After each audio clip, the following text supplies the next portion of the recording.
அவர்கள தலைவர் இல்லை என்னங்க வம்பா இருக்குது. ராமதாஸ் எல்லாம் எங்க அணியில் இல்லையே.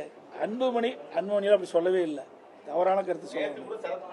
அவரு சரத்குமார் ஏங்க, அவரே தலைவர் கட்சிக்கு தலைவர் சொன்னீங்களா, கேள்வி கேட்டீங்களா, பரவாயில்ல. கட்சியில் 1008 பேர் இருக்கிறாங்க. அந்த கட்சி வளர்வதற்காக கட்சியில் இருக்கிற உறுப்பினர்கள் ஆர்வமா செயல்பட வேண்டும் என்பதற்காக அந்த கருத்தை சொல்லுவாங்க. ஒவ்வொரு கட்சியிலையும் சொல்லுவது தானே. அப்பதானே தொண்டை உற்சாகமா பாடுபடுவாங்க. எங்களுடைய அனைத்து இந்திய அண்ணா திராவிட முன்னேற்ற கழகம், நான் ஏற்கனவே பலமுறை சொல்லிட்டேன், அதிமுக தான் ஆட்சி அமைக்கும் சார். இன்னும் தொடங்கல சார். யார் சொல்லியிருக்கிறாங்க?